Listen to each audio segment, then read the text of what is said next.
Hello and welcome to It's Only Electric. It's time for another full review. Today it's about that car. That's the Cupra Born VZ, the quickest version. It's called Velaz. Velaz, not sure about the pronunciation, but it's Spanish for speed. So it's the speediest version, the quickest, the strongest, the fastest version available of the Cupra Born. Let's start with some facts.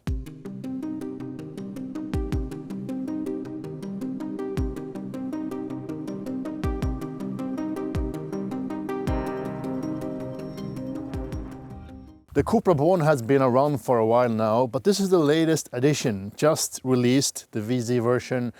It looks a bit different, some nice looking 20-inch rims, but most importantly, it has more power. So still only available as a rear-wheel drive car, which means that it has a permanent magnet motor at the rear. This is the latest edition from Volkswagen, the one that has 286 horsepower for some versions, not the Born, but the ID4, etc. This one has more than that, 326 horsepower, 545 newton meters of torque, or 240 kilowatts.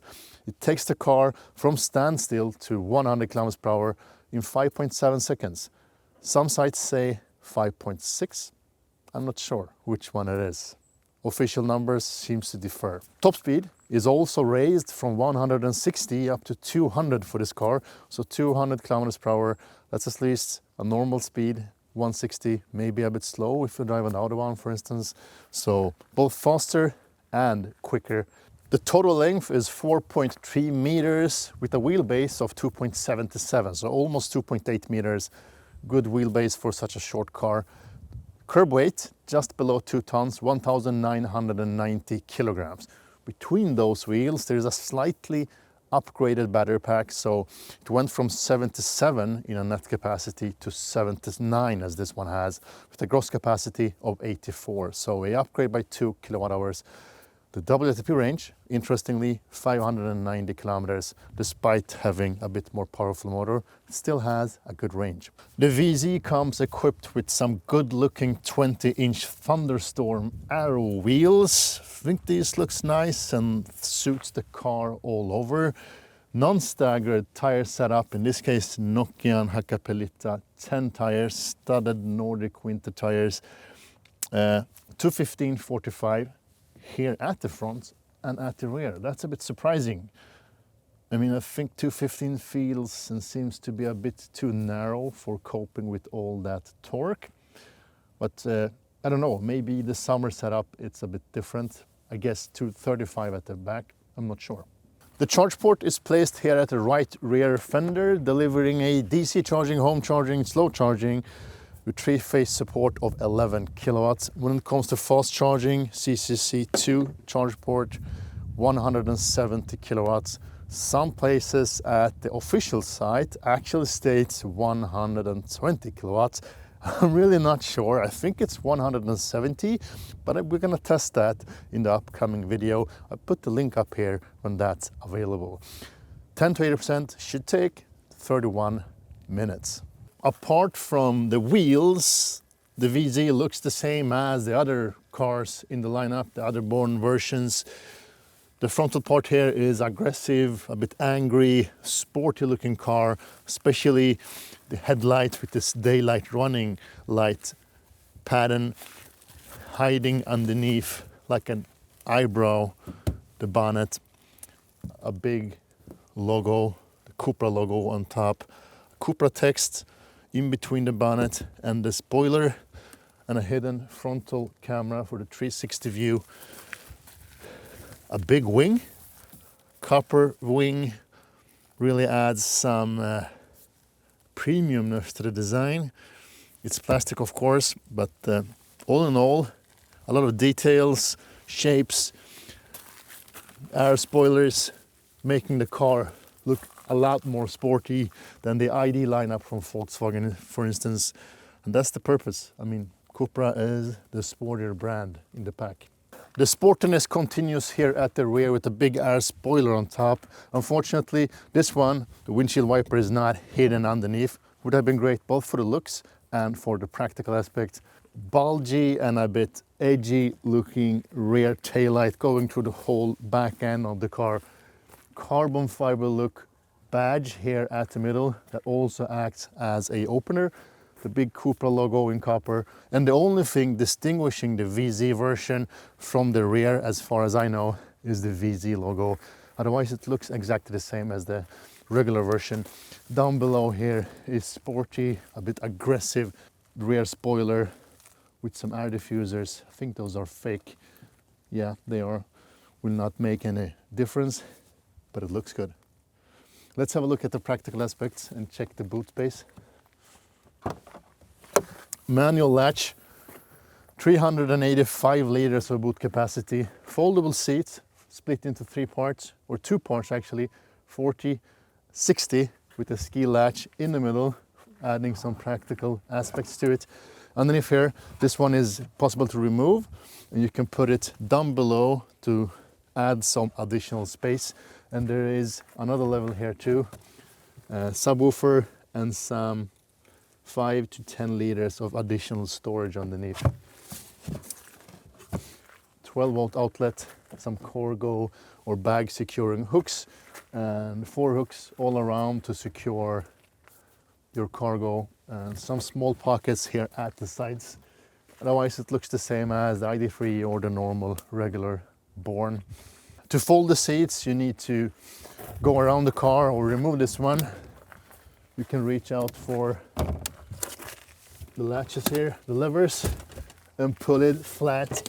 As I said, folds in 2 parts, 40 to 60. And it folds fairly flat, so decent practical car. Let's move on to the interior space and start with the rear. As you see, I'm touching the back of the front seat, the Cup sport seats, with my knees.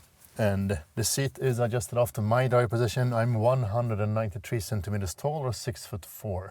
Despite that, I think the legroom is okay. It's possible to squeeze my feet underneath the front seat.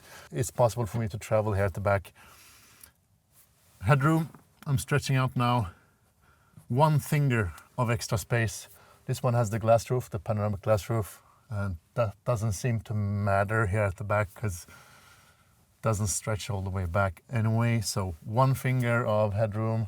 So both legroom and headroom, I mean, is okay for what this car is. I mean, it's a hot hatch. It's a small car measuring 4.3 meters. So despite that, I think the back seat is really good in this case. Thigh support, as usual, not that good, as in all EVs almost. Lacking a bit of a angle or height to be able to support my legs good enough. What I did not mention is that there's 3 individual headrests, adjustable height-wise, and I must say that it's really cushioned and soft. This is really nice headrests. Armrest also well cushioned and soft, and as in all ID cars, looks the same with the 3 combo cup holder setup. They are not adaptive, so take it easy. This one though is one of the worst parts when it comes to the ID cars. The plastic here is awful. It's so hard, especially the armrest. I mean, it's not cushioned at all. It's so hard. You can't really rest your arm against this one for long trips. It will really hurt your elbow. The fabrics is new. It's a new recycled fabric, fake leather and recycled plastic. I think it looks good. It's not too German in design. It's nice, and it's almost kind of a massagey feeling for your hands because the stitching is really, you feel the stitching in a good way. So all in all, the back seat is okay, I mean, for the class, but the plastics, I'm not so happy with that. And the mid console also very plasticky. Good thing, 2 USB-C ports here at the rear for charging your devices. That's good at least. And lights, reading lights for both positions, controllable here directly from the rear. There's no air ventilation here at the rear. Nothing here at the mid console, nothing at the B pillars. The panoramic glass roof is extra, by the way, and it includes a sunshade that you can close electronically from the front to shade out the sun or to protect your head from extreme colds. So let us have a look at the front here now and focus on the differences. But mainly I want to just stress that I prefer the interior of this one compared to the ID3, for instance, because I think this is a bit more engaging. It happens a bit more. The design is a bit more detailed, is not that Spartan, and it's more fun to look at.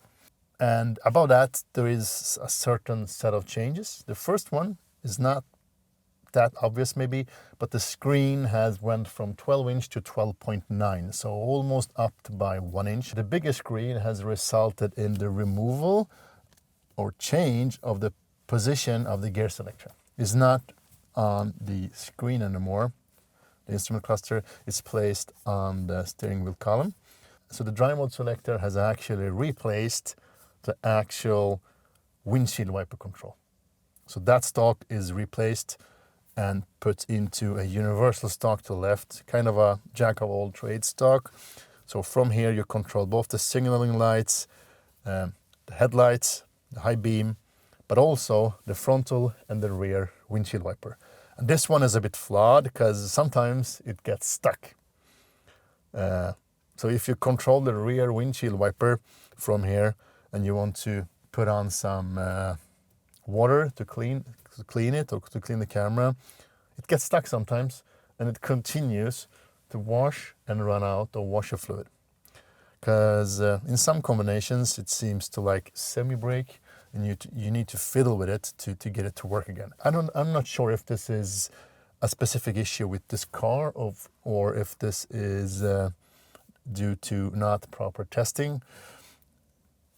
I'm not sure. If you have a Born, the new version with the stock, let me know in the comments below. Maybe I'm doing something wrong. Steering wheel looks good, and you have the drive mode selectors. I have stated that before. To the left you have a regular drive mode selector. You can toggle all the drive modes. To the right you have the Cupra drive mode activation, but you can activate it from the left too. So I really don't know why you need two of it, but it is what it is. Better to have two than none, I guess. The controls on the steering wheel is haptic. They are fiddly and they are hard to use, as always in the ID or the MEB cars. I think they really need to change this. I don't like them. I love the design and look of it, but not the functionality. And to the next big obvious thing is the cup bucket sport seats. I love the design of this.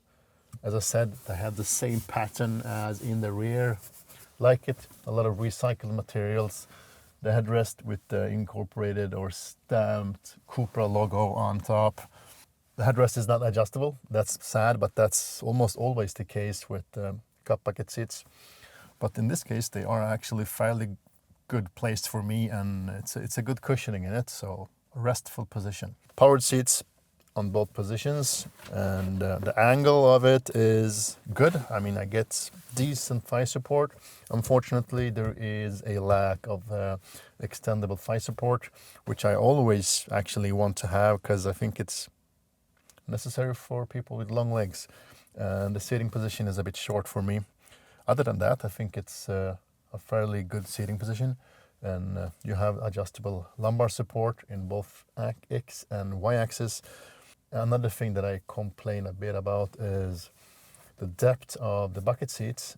I mean, you get a lot of support both here at the back and at the seating position, but this one is a bit too high, so they're actually touching my outer position of my thighs, so it gets a bit uncomfortable because you can't adjust them. Fortunately, they are soft enough to give way for your legs, but they are a bit too narrow for me. Let's move on. Manual air ventilations, 4 positions. The mid-console is a solid built mid-console with some storage here, 2 adaptive cup holders, some amount of storage in front of that. There is no more storage here underneath, but still a very big compartment without extra storage. So I wonder what they have put underneath here, because the ID3 is totally open in this compartment. So some more storage would have been great. In front of that, a Qi charger, Good position of the Qi charger. The storage here contains 2 USB-C ports, a decent amount of storage. There is no lighting here, just around the ports, but that doesn't light up the whole compartment. The sad thing with the Qi charger is that there is a small wall keeping the phone from falling down in the storage compartment. Mine has been falling down a couple of times already because the wall is only like 5 or 6 millimeters thick. So if you put it in, you may miss that support and put it in right into the storage compartment instead. That's a bit strange. I think that's enough of facts and interior. Let's take this car for a drive. As I said, the drive mode selector is placed on the right stock from now on. And there's 2 drive modes, D and B. Let me start explaining the difference. D stands for drive and B stands for brake. So when you put it into B, you will add the maximum amount of regenerative braking all the time. So it's the closest to a one-pedal driving setup you can come with the MB platform. But it doesn't get you to a full stop, so it's not one-pedal driving, unfortunately. That's the mode I always use, because I prefer that one. Well, the next one is the mode D. Let us put it into D. When I let go of the accelerator, it immediately starts to coast. Now it actually says A and shows a small battery on the instrument cluster. The A stands for automatic regenerative braking, which means that it adapts after the driving conditions. So now when I let go of the accelerator, there is no car in front of me, the road continues, the car automatically coasts. That's good.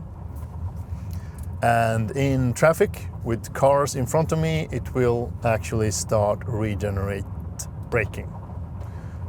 Start regen, as simple as that. So it's adapting according to the circumstances. There's 2 paddles where you can adjust the amount of regen. And this is where it gets a bit complicated, because there is a minus sign to increase the regenerative braking and there's a plus sign to the right to decrease it. What gets a bit confusing here is that when I use them now when I drive, when I have my foot on the accelerator and use the drive mode comfort or eco or performance, then it doesn't let me to adjust and change between the different regen levels, because there's 3 different regen levels, or actually 4: coast, low, medium and high.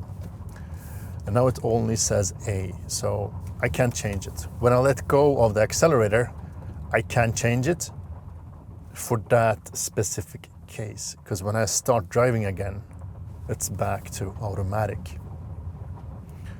So you can control your specific driving condition in that specific let go of the accelerator for creating your preferred behavior for certain drive modes. This takes us to the different drive modes, because the regen is also depending on the actual drive modes, as I tried to state. And there is a couple of drive modes: range, comfort, performance, Cupra, and individual. And if you go for range and comfort, you can't control the regen. It's always set to automatic if you set it to D. If you set it to B, B overrides everything. B is always adding recuperation. That's why I use B. But if you use D, range and comfort will run on automatic, and there is no way of changing that apart from for that specific deceleration, because then after that it resets to automatic anyway. But in performance and in Cupra, you can adjust the amount of regen. So those 2 modes lets you control that more specifically. On individual too. So if you want to put the car into range and comfort but don't like the regenerative behavior on D, you need to create your individual schema for the drive mode. And when you control the individual schema, you can choose the stiffness of the DCC. And this car has DCC, obviously, and that's standard on the Cupra VZ. And this is one of my favorite aspects of the car, because it's a really great active damper system. And you can set it in 12 different levels where performance are right in the middle. Cupra is like number 10, and then you can even stiffen up the chassis even a bit more. And that's the dampers regulating the stiffness of the drive field. And it's a really good damper system. You can also set the steering, and I have set it to Cupra. That's the stiffest steering mode, gives you the most torque, comfort and performance. Same goes for engine. So in Cupra it's the most aggressive mode, and it's the most responsive mode available. Range, as it says, is,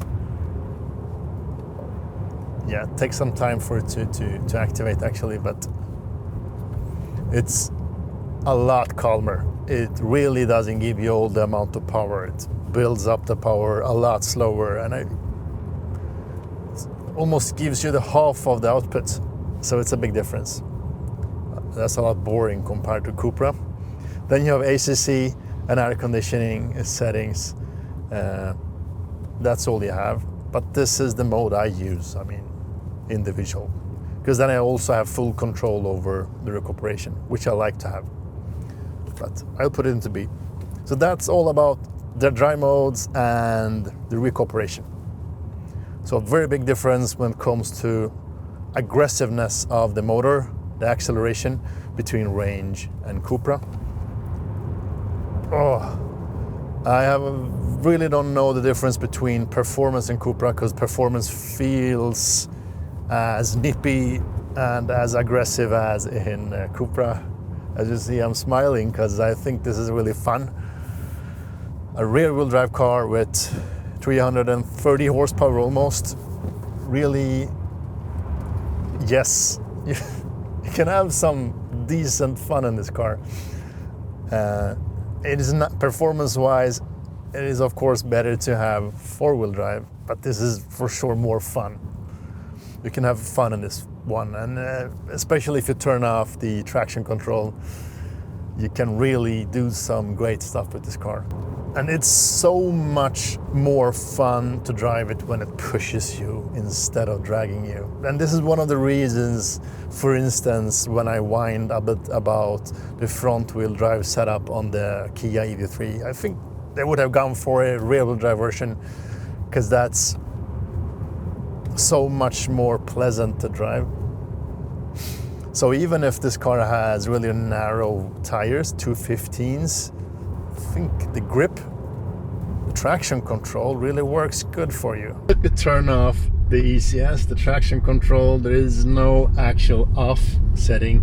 There's only something called ECS Sport, which means that it's still somewhat in control, but it's, I promise you, it's a big difference. Yes, it's so much more engaging with that off. And you can do some fun stuff, really. Yeah, this is so fun. This is one of the most fun cars I have been driving for a while now, and that amount of extra 100 horsepower really helps, because it's such a big difference. It's so much more fun to drive, and I can do this all day, I think. And on some ice, yes, so slippery. Oh, this is a really slippery place. I hope I won't get stuck here. It's so icy. Cross your fingers, guys. This is also one good reason to buy this car. I mean, the rear-wheel drive makes room for a really good turning radius. That's for that's for all ID cars or MEB cars. I keep saying ID, but I mean MEB, the platform. Yes. So fun. And think I need to calm down a bit now. Okay, I haven't mentioned the sound system. This one has the upgraded Sennheiser sound system, and to my surprise, this is the first sound system I actually can say is good on the small MEB cars. This is the first one I experienced as a good sound system. It is a 10 speaker setup, 425 watts with a subwoofer at the rear. It sounds good. It's clear, it's crisp, the highs and mids are really good, and then you have a decent warmth and bass to it. And that's partly thanks to the subwoofer at the rear. But a good sound system, especially compared to the standard sound that you get in this car. I think it's really worth the money to go for the premium Sennheiser sound system, which will really give you some pleasant music experiences in this car. So I would really warmly recommend going for that. So why not summarize my experience, my view of the Cupra Born Velaz or VZ here at this beautiful spot. I mean, outside the weather is good for being winter in Sweden. The view is great. I mean, sitting here just above the water, it's really nice and cozy here. Back to the car. The Velaz, the Cupra Born, is a really fun car to drive. Is it a hot hatch? I think so. For being electric currently on the market, it may be one of the most affordable and most fun to drive hot hatches out there currently. The price point, 660,000 Swedish crowns. That's for that car, around 64,000 euros. That's almost a fully spec'd version of the VZ. That's fairly expensive. I mean, the Cupra Born, the base version starts at 500,000 Swedish crowns or around 46,000 euros.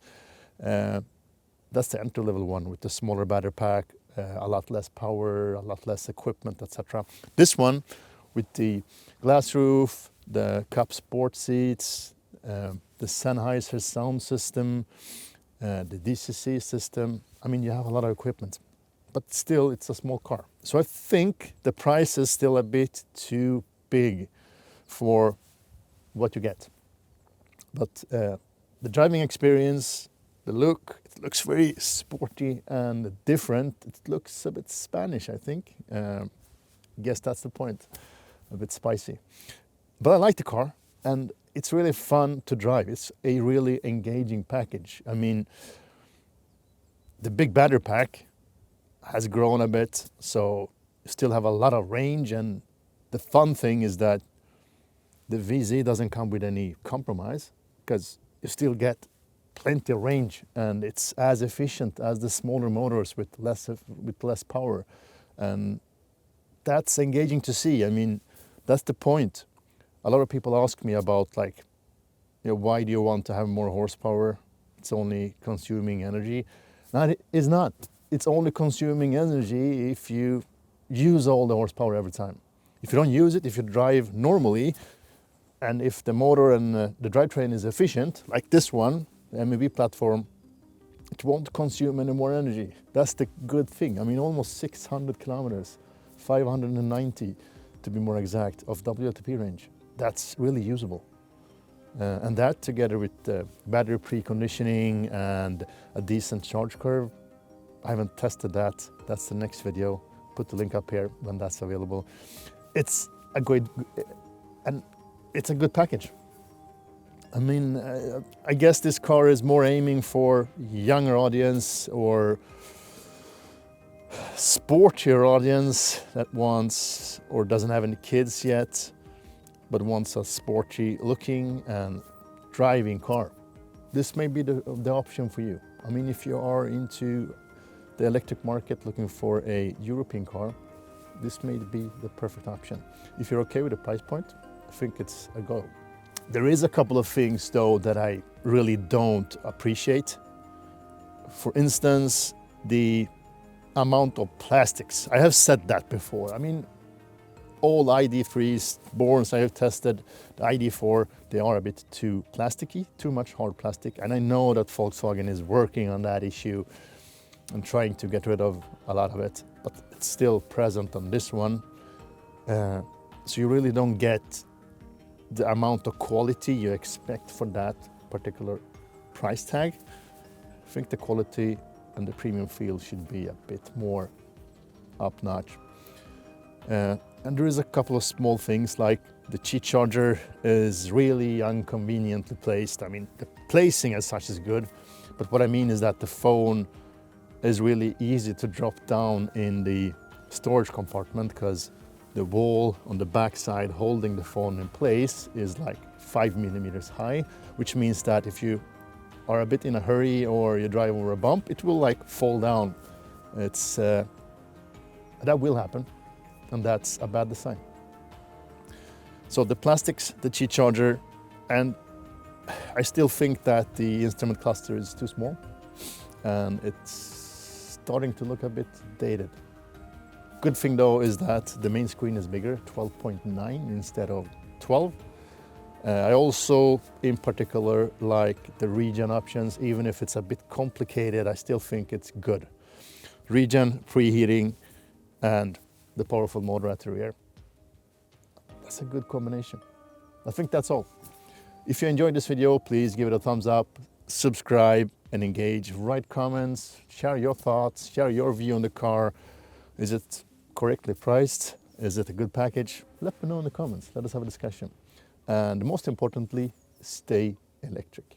Thank you for watching. Speak to you soon.